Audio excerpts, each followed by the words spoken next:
The drama surrounding Lamont Roach Jr. has quietly turned into one of the most revealing storylines in modern boxing, not because of a knockout or a belt change, but because of how power, perception, and politics collide when a fighter refuses to disappear. What started as a series of close fights has now evolved into something much larger.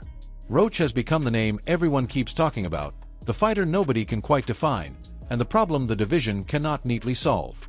While Gervonta Davis and Isaac Cruz took turns mocking him publicly, the irony is impossible to ignore. The jokes, the trolling, and the dismissive tone only exist because Roach refuses to go away. When Tank Davis and Isaac Cruz jumped on social media together, the mood was light, but the intent was sharp. Cruz made it clear he wanted a rematch immediately, not later, not after negotiations, not after promotional delays. From his perspective, the draw solved nothing. He believes he deserves closure, and he has never hidden that belief.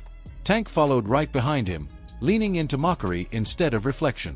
To Davis, Roach always seems to have a reason when fights end close. First it was the draw with Tank. Then it was the injured hand against Cruz. Then it became the judges. From their side of the table, it all sounds like noise. From Roach's side, it sounds like survival. What made the exchange explode was not just the criticism, but the tone. Cruz and Davis spoke as if Roach had somehow benefited from these fights rather than endured them. They joked about excuses, about injuries, about how methodical his style is to the point of boredom. But methodical is exactly why Roach keeps ending up in these razor-thin decisions. He does not overwhelm opponents with chaos. He dissects them. That approach rarely produces highlight reel moments, but it does produce long nights for elite fighters. That is why both Davis and Cruz were forced to sweat late into their fights with him.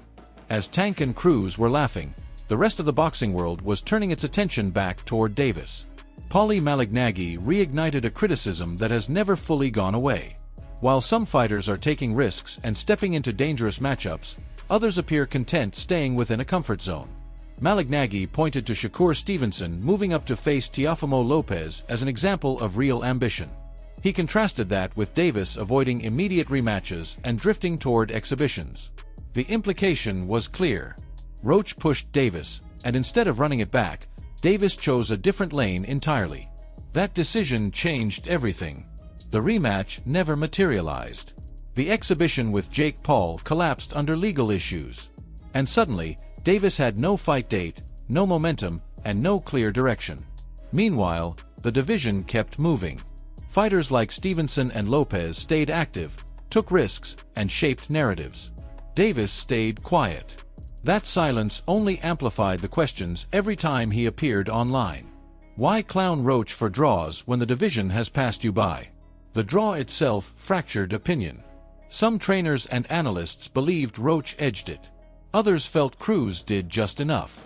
Teddy Atlas saw it as unresolved, pointing out that Roach's inconsistency in certain rounds keeps him trapped in close scorecards. From Atlas's view, Roach's strength is relentlessness and physical pressure, but there are moments where he allows opponents to steal rounds.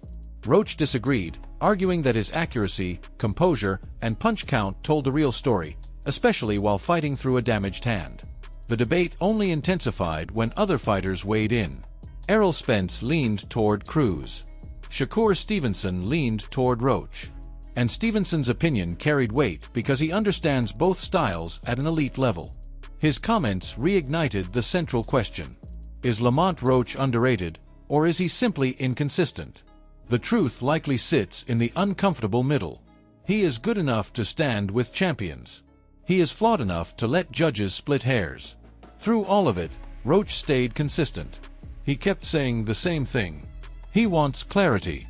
He wants a result that leaves no room for interpretation. He respects Cruz, but he believes he can beat him clean. The only obstacle is time. His hand needs to heal, and the clock in boxing never stops. Then Floyd Mayweather stepped in, and the entire conversation shifted again. With Davis inactive and the rematch stalled, Mayweather saw an opening. He began pushing his young prospect Carmel Moton toward Roach. It was not subtle. Posting mock fight material was a signal to the division. Mayweather Promotions was not waiting for schedules or sanctioning bodies to feel comfortable. They were ready to force the issue. Roach's response surprised people. He did not duck it. He did not get defensive.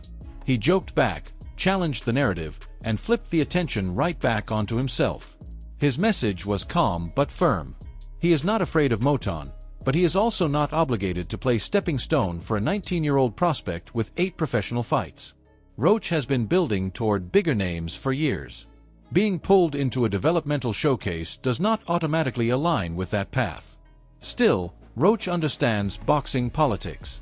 If the money is right, and if the opportunity creates leverage instead of risk alone, he will listen. Mayweather's motivation is obvious. With Davis sidelined, the promotional machine needs a new headline. Moton is talented, disciplined, and buzzing with momentum. Pushing him now, before the hype cools, makes business sense. Waiting a year could cost them leverage. Acting now forces the division to react. The real barrier is sanctioning. Roach is a champion with contenders lined up. Moton's ranking does not justify a title shot on paper. But boxing has never been ruled by paper alone. When promoters put real money on the table, rules bend.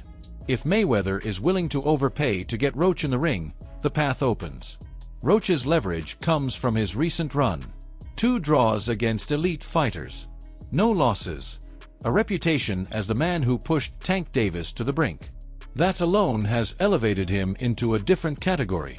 He did not get the rematch he wanted, but he did get something else. Visibility, respect, and options. What makes Roach's story compelling is not that he won every fight. It is that he refused to vanish when the system did not reward him immediately. After the Davis draw, he leaned into media, interviews, and visibility. If fans could not see him fight, he made sure they heard his voice. That decision reshaped his trajectory. Instead of fading, he became unavoidable. Now, he sits at the center of multiple paths. A Cruz rematch. A Davis revisit. A Stevenson or Lopez opportunity. Or a high-risk defense against a Mayweather-backed phenom. None of those options exist if Roach had accepted the draw quietly and moved on. Lamont Roach Jr. did not officially beat Gervonta Davis or Isaac Cruz, but he walked away without losing to either. In doing so, he forced the division to deal with him whether they like it or not. That is power in boxing. Not always found in belts, but in relevance. So where do you stand on this? Should Roach run it back with Cruz and close the chapter clean, or take the money and risk against Moton while his stock is high? Did he beat Tank, or is the draw fair? Drop your thoughts in the comments, hit like if this breakdown gave you clarity, and subscribe for more deep, story-driven boxing coverage as this situation continues to unfold.